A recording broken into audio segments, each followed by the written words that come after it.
Hi friends, நான் உங்கள் anime freak வந்துட்டேன். நாம் இப்போ த ஹீரோ ரிட்டர்ன்ஸ் எபிசோடு 58 பார்க்கலாம். இதுக்கு முன்னாடி உள்ள எபிசோடெல்லாம் நீங்கள் பார்க்கலன்னா மறக்காமல் போய் பார்த்துட்டு வந்துருங்க. டிஸ்கிரிப்ஷனில் லிங்க் கொடுத்துருக்கேன். சரி வாங்க நம்ம இந்த எபிசோடுக்குள்ளே போகலாம். அதுக்கு முன்னாடி போன எபிசோடு கடைசியில் மங்கி கிங் உடம்புக்குள்ளே இருக்க அந்த கடலோட சக்தி வெளியே வர மங்கி கிங் கண்ட்ரோல் இல்லாமல் நம்ம ஹீரோவை அட்டாக் பண்ண ஆரம்பிச்சிருவான். நம்ம ஹீரோ மங்கி கிங்கிருந்து வாங்கியிருந்த அந்த மேக பவர் அது மூலமாக இடி மின்னல் எல்லாத்தையுமே அடித்து மங்கி கிங்குள்ளே இருக்கிற அந்த சக்தியை உள்ளே அனுப்பிவிட்டு மங்கி கிங் திரும்ப சுயநிலவுக்கு வந்துடுவான். அவன் ஆச்சே இவ்வளோ கொடூரமான ஆளாக இருந்துட்டேனே அப்படின்னு சொல்லிட்டு மங்கி கிங் ஃபீல் பண்ணிகிட்டு இருக்கும்போது அப்போ நம்ம ஹீரோ மேகத்தெல்லாம் அவரை வச்சு மலையை கொண்டு வருவான். நீ அழு, நல்லா அழு, கொஞ்ச நேரம் ரெஸ்ட் எடுன்னு சொல்லிட்டு இருக்கும்போது அப்போ அந்த ஜேடம்பரர் என்னது ஒரு மனுஷன் மங்கி கிங்கை தோக்கடிச்சிட்டானா அப்படின்னு கேட்கும்போது நம்ம ஹீரோ டேய் என்னோட பிரதர் ரெஸ்ட் எடுக்கிறான், கொஞ்சம் அந்த பக்கம் போறியா அப்படின்னு கோவமாக பேசியிருப்பாரு. அதோட போன எபிசோடு முடிஞ்சிருக்கும். வாங்க நம்ம இந்த எபிசோடில் என்ன நடக்குதுன்னு பார்க்கலாம். இந்த எபிசோடு ஸ்டார்டிங்கில் நம்ம டீமன் காடு அந்த மக்கா குரங்கு இருக்கு பாருங்க, அதோட காலை தனியாக பிச்சு எடுத்து கையில் வச்சுட்டு இருப்பாப்புல. பார்க்கறதுக்கே சும்மா வெறித்தனமாக இருப்பாப்புல. அந்த மக்கா குரங்கு ஐயோ இல்லை நிப்பாட்டு, ஏன் அந்த மாதிரி பண்ணுற, நீ என்னை கொன்ன அப்படின்னா ஒரு கடவுளாக உன்னால் மாற முடியுமா, மாற முடியாது அப்படின்னு சொல்லிட்டு இருக்கும்போது அங்கே மறுபடியும் பார்த்தா இன்னொரு காலை வெட்டி வீசிட்டு இருப்பார் நம்ம டீமன் காடு. நம்ம டீமன் காடு அப்படியே அந்த மக்கா குரங்கை பார்த்து எதுக்குடா, எதுக்காக இப்படி பண்ண அப்படின்னு சொல்லிட்டு கேட்கும்போது அதை கேட்டு அங்கே மக்கா குரங்கு எதுக்காக நீ எப்படி பண்ணுற, நீ ஏன்ட்ட ஏன் கேட்குற, நான் சொல்கிறேன் அதுக்கு முன்னாடி ஏன் கோவப்படுற அப்படி சொல்லும்போது அதை கேட்டு நம்ம டீமன் கார்டு டேய் நான் என்ன கேட்குறேன்னு உனக்கு புரியுதா இல்லையா, என்னோட பிரதர் அவனோட மனசு எவ்வளோ லேசானது தெரியுமா, உன்னை அவன் பிரதராக பார்த்தான், நீ அவனோட இதயத்தை சுக்குநூறாக நொறுக்கிட்டடா அப்படி சொல்லிட்டு கோவத்தில் நம்ம டீமன் கார்டு கத்துவார் பாருங்க. இங்கே பார்த்தா அங்கே மக்கா குரங்கு உடம்பு ஃபுல்லாக காயமாக இருக்கும். அவன் நம்ம டீமன் கார்டை பார்த்து நான் எதுக்காக அவங்க எல்லாத்தையுமே கொன்னேன் அப்படின்னா, அவங்க எல்லாத்தையுமே கொன்னா இந்த ஜேடம்பரர் அவன் கூட என்னை சேர்த்துக்கிறேன்னு சொன்னான், என்னை ஒரு கடவுளை மாத்திரன்னு சொன்னான், அதனால தான் அப்படிலாம் பண்ணேன் அப்படின்னு சொல்லும்போது அதை கேட்டு டீமன் கார்டு அப்படியா, அப்படின்னா இதுக்கு மேலே உன்கிட்ட பேசுறதுக்கு ஒன்றுமே இல்லை, அவன் உன்னை பிரதராக பார்த்தது ரொம்பவே தப்பு அப்படின்னு நம்ம டீமன் கார்டு அவரோட பவரை வெளியே கொண்டு வந்து ஓங்கி நச்சுன்னு ஒரு குத்து தான் குத்துவார். அவ்வளோதான், அவன் சட்னி மாதிரி ரத்தம் தெறிக்க செத்து போவான். அது ஆர்லாங்க அப்படி பயத்தில் வாயை பொழந்து பார்த்துட்டு இருப்பான். அப்போ நம்ம டீமன் கார்டு சாரிப்பா அப்படின்னு சொல்லும்போது அவன் இங்கே ஆர்லாங்கு என்னை மன்னிச்சிருங்க நான் எதுவும் பண்ணலை அப்படின்னு சொல்லிட்டு மன்னிப்பு கேட்டுட்டு இருப்பானா. அதை கேட்டு டீமன் கார்டு பயப்படாத, நான் ஒன்றெல்லாம் கொல்ல மாட்டேன், இந்த மக்கா அவனை கொல்றது மட்டும்தான் நான் இங்கே வந்தேன், அதெல்லாம் பயப்படாத, சண்டைலாம் எப்படி போயிட்டுருக்கு அப்படின்னு சொல்லும்போது இந்த பக்கம் பார்த்தா ஜேடம்பருக்கு கூட நம்ம ஹீரோ சண்டை போட்டுட்டு இருப்பான். அப்போ ஆர்லாங்கு இந்த ஹெவன்லி ரியாமில் எனக்கு சுத்தமாக ஒன்றும் பிடிக்கல, ஏன்னா மக்கள் வீக்கான மக்களை நம்ம தான் ஸ்ட்ராங்கான ஆளெலாம் காப்பாற்றணும், ஆனால் இங்கே ஏதோ வித்தியாசமாக நடக்குது அப்படின்னு சொல்லும்போது அதை கேட்டுட்டு அங்கே நம்ம டீமன் கார்டு ஆமாம் எல்லாமே வித்தியாசமாக தான் நடக்குது, அந்த ஜேட் எம்பரர் அவங்ககிட்ட ஒரு கடவுளோட சக்தி இருக்குது, கடவுளோட வரத்தை வாங்கிட்டு வந்திருக்கான், அது மூலமாக அவனோட புத்த கடவுளோட பவர் யூஸ் பண்ணுவான், அந்த புத்த கடவுளோட பவரை அவன் யூஸ் பண்ணும்போது மனுஷங்களால் கண்ட்ரோல் பண்ணவே முடியாது, அவன் புத்த கடவுளோட அந்த பவரை வாங்குவான் அப்படின்னு சொல்லும்போது அந்த புத்த கடவுளோட பவரை வாங்கி என் கடவுளே எனக்கு உதவுங்க அப்படின்னு சொல்லும்போது அந்த புத்த கடவுளோட கை ஸ்ட்ரைட்டாக வந்து நம்ம ஹீரோ வந்து குத்துமாருங்க. நம்ம ஹீரோ என்னது இந்தளவுக்கு செம பவராக இருக்குது, இது எப்படி சமாளிக்கிறது அப்படின்னு சொல்லிட்டு நம்ம ஹீரோ அந்த குத்து எல்லாத்தையுமே தடுத்து நிப்பாட்டிக்கிட்டே இருப்பார். அப்போ படக்குன்னு அந்த புத்த கை நம்ம ஹீரோவை அப்படி பிடிக்கிற மாதிரி இருக்கும். அப்போ டீமன் கார்டு இங்கே இருக்கிற ஆர்லாங்கிட்ட நான் நிறைய ஃப்யூச்சரை என்னோட கண்ணு முன்னாடியே பார்த்துருக்கேன், ஆனால் இது எல்லாத்தையுமே மக்கள் எப்படி சொல்லுவாங்கன்னா அதை ஒரு விதி, மாற்றவே முடியாத ஒரு விதின்னு சொல்லுவாங்க, ஆனால் இப்போ இங்கே வந்திருக்கான் பாரு என்னோட பிரதர், இந்த மாற்றவே முடியாத விதியை அவன் மாற்றுறதுக்காக தான் இங்கே வந்திருக்கான், அவன் ஒரு ஹீரோ அப்படின்னு சொல்லும்போது இங்கே நம்ம ஹீரோ சாகர் நிலைமைக்கு போயிட்டு மறுபடியும் அந்த ஹீரோ அன்டையிங் அப்படின்னு ஃபுல் ரிகவரி ஆகிட்டு சும்மா செம்ம பவர்ஃபுல்லாக இருப்பான். இப்போ நான் உன்னை எப்படி கொள்றேன்னு பாரு அப்படின்னு அங்கே மங்கிங் கொடுத்து அந்த ஃப்ளையிங் நிம்பஸ் அந்த மேக பவரை கொண்டு வந்து அப்படியே இந்த பக்கம் ஜேடம்பரர் அட்டாக் பண்ண கொண்டு வந்துட்டு இருப்பான். அதை பார்த்துட்டு ஜேடம்பரர் ஓன்ட்ட எப்படிரா அந்த மங்கி கிங்கிட்ட இருக்கு, அந்த மேகம் எப்படி ஓங்கிட்ட இருக்கு அப்படின்னு சொல்லிட்டு வாயை பொழுது பார்த்துட்டே இருக்கும்போது உடனே நம்ம ஹீரோ அந்த இடி மின்னலை வச்சு அடிப்பான் பாருங்க அந்த ஜேடம்பரரை. அவன் வழியில் நீ என்னடா ஒரு மனுஷனை தோக்கடிக்க போகிறானா அப்படின்னு சொல்லிட்டு அவன் கோவத்தில் கத்திக்கிட்டு இருப்பான். அவன் அப்படியே அட்டாக்கை முடிஞ்சதுக்கப்புறம் பார்த்தா அந்த இடி மின்னல் அட்டாக் ஆகி அவன் உடம்பு அப்படியே சாம்பலாக போயிட்டுருக்கும், கருகி அப்படியே காத்தோட காத்தா கரைஞ்சு போவான். நம்ம ஹீரோ இதை பார்த்து சாகும்போது கூட உன்னோட திமிரு அடங்க மாட்டேங்குது இல்லை அப்படின்னு சொல்லிட்டு பார்த்துக்கிட்டே இருப்பார். அப்போ நம்ம ஹீரோவோட ரிவார்டெல்லாம் வந்துக்கிட்டே இருக்கும், அங்கே நம்ம ஹீரோட மான பவர் எல்லாமே அதிகமாகிக்கிட்டே இருக்கும். அப்படியே நம்ம ஹீரோ மயங்கி விழுந்துருவார்.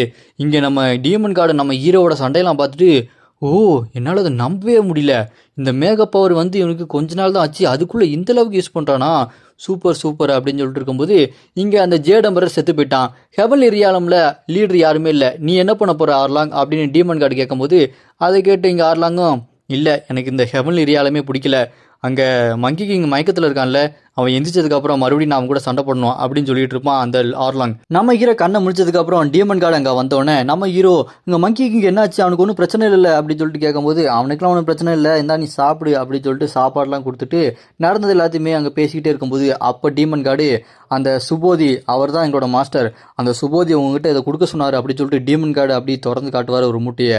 அதுக்குள்ளே இருக்கிறது இம்மோர்டல் பீச்சு பழம், அது மூலமாக சாகா வரம் நம்ம ஹீரோக்கு கிடைக்கும். அதை பார்த்து நம்ம ஹீரோ என்னது இம்மோர்டல் பீச்சா அப்படின்னு சொல்லிட்டு பார்த்தா இந்த இம்மோர்டல் பீச்சு எப்படிப்பட்டதுன்னா இது உருவாகிறதுக்கு 9000 வருஷம் ஆகும். அந்த காய் உருவானதுக்கு அப்புறம் அந்த காய் பழமாக மாறுறதுக்கு இன்னும் 9000 வருஷம் ஆகும். மொத்தம் 18,000 வருஷம் முழுசாகும். அதுக்கப்புறம் தான் அந்த பீச் பழம் கிடைக்கும்.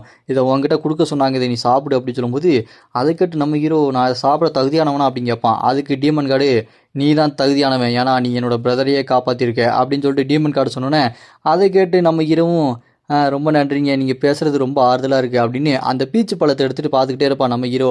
ஐயையோ இது சாகா வரம் கொடுக்க போதா அப்படின்னா டேஸ்ட் கன்றாவியாக இருக்குமோ. ஆமாம், இந்த எலிக்சர் ஆஃப் இந்த லைஃபு இந்த மருந்து இது எல்லாமே கேவலமாக தான் இருக்கும்.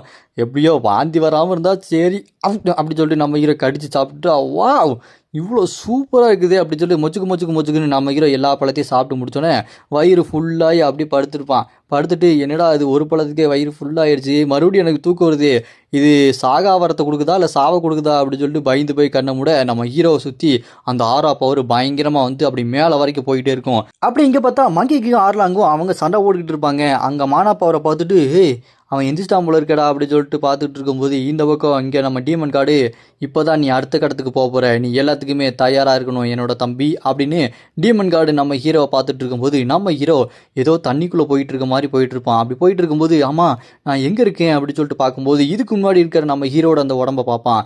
அந்த உடம்பை பார்த்துட்டு இங்கே என்னோட பழைய உடம்பு இருக்குது, என்னோட மானா பவரும் அதிகம் வர மாதிரி இருக்குது அப்படின்னு சொல்லிட்டு அப்படியே நம்ம ஹீரோ பார்த்துட்டு இருக்கும்போது டக்குன்னு பார்த்தா நம்ம ஹீரோ திரும்ப இங்கே நெஜ உலகத்துக்கு வந்துடுவான். பரவாயில்லையே என்னோட மானா பவர் இந்த அளவுக்கு அதிகமானதை நான் பார்த்ததே இல்லை அப்படின்னு சொல்லிட்டு நின்றுட்டு இருக்கும்போது அங்கே மங்கி இங்கே நம்ம ஹீரோ கிட்ட தம்பி எந்திரிச்சியாடா வாடா உனக்காக தானே காத்துட்டு இருந்தேன் அப்படின்னு சொல்லிட்டு அவங்க 3 பேர் ஒன்றா சாப்பிடுவாங்க. அப்புறம் மங்கிக்கு நம்ம ஹீரோ சண்டை போடுவாங்க, அப்புறம் சாப்பிடுவாங்க, காஃபி குடிப்பாங்க அப்படின்னு சொல்லிட்டு ஜாலியாக போயிட்டு இருக்கோம்.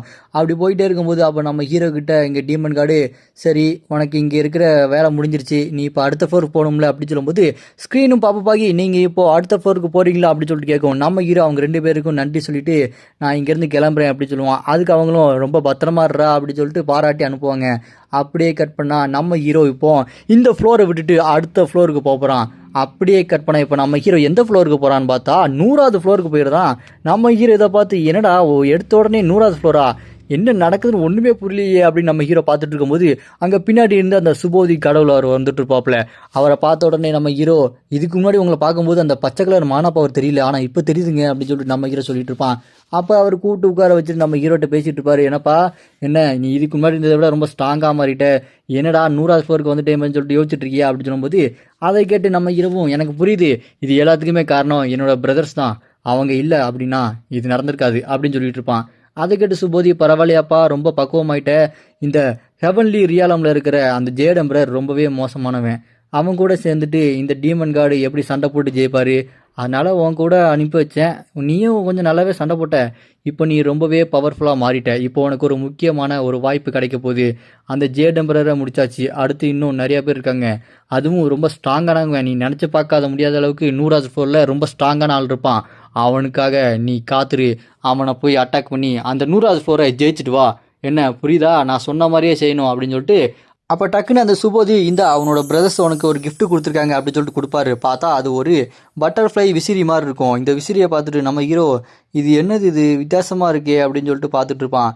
இது மூலமாக நம்ம ஹீரோ கிட்ட இருக்க அந்த பவர் இருக்குது பாருங்கள், மேக பவர், இதில் கொஞ்சம் அதிகமாக யூஸ் பண்ண முடியுன்ற அளவுக்கு ரொம்ப பவர்ஃபுல்லான வெப்பன் இது, இது எப்படி யூஸ் ஆகும் அப்படின்னு சொல்லிட்டு நம்ம ஹீரோக்கு ஓவர் க்யூரியஸாக இருக்கும். அப்போ சுபோதி சரி நீ இப்போது அடுத்த ஃப்ளோருக்கு போகலாம் அப்படின்னு சொல்லும்போது நான் என்னோட பிரதரோட ரிவார்டை வாங்கிட்டேன், ஆனால் நீங்கள் ஏதாவது சொல்லணும் இல்லையா அப்படின்னு சொல்லும்போது நான் சொல்கிறேன், ஆனால் இப்போதைக்கு எதுவும் சொல்ல முடியுமான்னு தெரியல, நீ போ அடுத்த ஃப்ளோருக்கு போ, அடுத்த ஃப்ளோர் போனதுக்கப்புறம் உனக்கே தெரியும் அப்படின்னு சொல்லும்போது என்ன இருந்தாலும் ஒன்றுமே சொல்லாமல் அனுப்புகிறான்னு சொல்லிட்டு நம்ம ஹீரோ பார்க்கும்போது இப்போ நம்ம ஹீரோ 100வது ஃப்ளோருக்குள்ளே போயிட்டான்.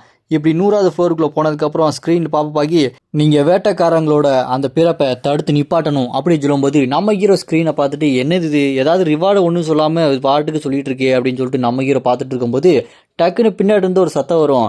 உனக்கு என்ன ஒரு திமிரு இருக்கணும், உன்னை விட மாட்டேன்டா அப்படி சொல்லிட்டு ஒருத்தன் வாயை பொழந்து கத்திட்டு இருப்பான். எவன்டா அவன் அப்படின்னு சொல்லிட்டு நம்ம ஹீரோ திரும்பி பார்த்தா, என்னோட எம்பரர் வர வழியில நீ வழி மறிச்சு முன்னாடி நின்று இருக்கியா, உனக்கு எவ்வளோ தைரியம் இருக்கணும் அப்படி சொல்லும்போது நம்ம ஹீரோ என்னது எம்பரரா யாரா அவன் அப்படி சொல்லும்போது, அப்போ அங்கே இருக்கிற நைட்டு என்னோட எம்பரர் வழியில நீ குறுக்க வந்துட்டுல, உனக்கு நான் பாடத்தை சொல்லி கொடுக்குறேன்டா அப்படின்னு சொல்லிட்டு ஸ்வாடை எடுத்துட்டு சண்டைக்கு ரெடியாக இருப்பான். அப்போ கையை காட்டிட்டு வேண்டாம் வேண்டாம்னு சொல்லிட்டு இன்னொருத்த தடுத்துட்டு இருக்கும்போது, அப்போ நம்ம ஹீரோ நான் இப்போ இங்கேருந்து உடனே தப்பிச்சு போயாகணுமா இல்லை என்ன பண்ணுறது அப்படின்னு சொல்லிட்டு யோசிக்கும் போது, உடனே அந்த நைட்டு ஸ்வாட் எடுத்து நம்ம ஹீரோவை அட்டாக் பண்ண போவான். நம்ம ஹீரோ அந்த அட்டாக் அப்படி பார்த்துட்டு, இது கண்டிப்பாக அந்த முனிவரோட அந்த அட்டாக் தானே, இது ஒரு சேஜ் ஆர்ட் அப்படின்னு சொல்லிட்டு நம்ம ஹீரோ பார்ப்பான். இதுக்கு முன்னாடி நம்ம ஹீரோ ட்ரைனிங் எடுத்தாங்க பார்த்தீங்களா, அதுதாங்க அந்த சேஜ் ஆர்ட்டு. அந்த சேஜ் ஆர்ட்டே இவன் யூஸ் பண்ணுறானா அப்படின்னு சொல்லிட்டு நம்ம ஹீரோ பின்னாடி திரும்பி பார்க்கும்போது அது செம்ம ஸ்பீடாக வரும். நம்ம ஹீரோ டக்குன்னு அதை டாஜ் பண்ணி எஸ்கேப் ஆகி ஜம்ப் பண்ணி போய் நிற்பாப்புல. ஏய் உனக்கு என்ன பைத்தியமா, என்னடா பண்ணிட்டு இருக்கு அப்படின்னு நம்ம ஹீரோ கேட்கும்போது, அந்த நைட் அவன் நம்ம ஹீரோ பார்த்து, ஓ பரவாயில்லையே உனக்கு ஆறாவை எப்படி கண்ட்ரோல் பண்ணுறதுன்னு தெரிஞ்சிருக்கா அப்படின்னு சொல்லிட்டு அவன் கேட்பான். நம்ம ஹீரோ என்னது ஆரா கண்ட்ரோலா, என்னடா பேசிகிட்டு இருக்கு அப்படி சொல்லும்போது, இங்கே எம்பரர் வராருன்னு சொல்லிட்டு ஒருத்தன் கொடி ஆட்டிகிட்டு இருப்பான். அப்போது அங்கே இருக்க அந்த அட்டாக் பண்ணான் பார்த்தீங்களா அந்த வெள்ளை மண்டையன், அவன் அப்படியே கண்ணு மூடிட்டு இருப்பான். அங்கே வருவார் எம்பரர். அந்த எம்பரர் நம்ம ஹீரோவை பார்த்து, உன்னை பார்த்தா ரொம்ப வித்தியாசமாக இருக்கு, இன்ட்ரெஸ்டிங்கா அப்படின்னு அவர் நம்ம ஹீரோவை பார்த்து பேசிட்டு இருப்பாரு. அதோட இந்த எபிசோடு இங்கே முடியுது. இதுக்கப்புறம் என்ன நடக்க போகுது அப்படின்றத நம்ம அடுத்த எபிசோடில் பார்க்கலாம். உங்களுக்கு அடுத்த எபிசோடு வேணும்னு நினச்சிங்கன்னா மறக்காம கமெண்ட்ல அப்படின்னு கமெண்ட் பண்ணுங்க.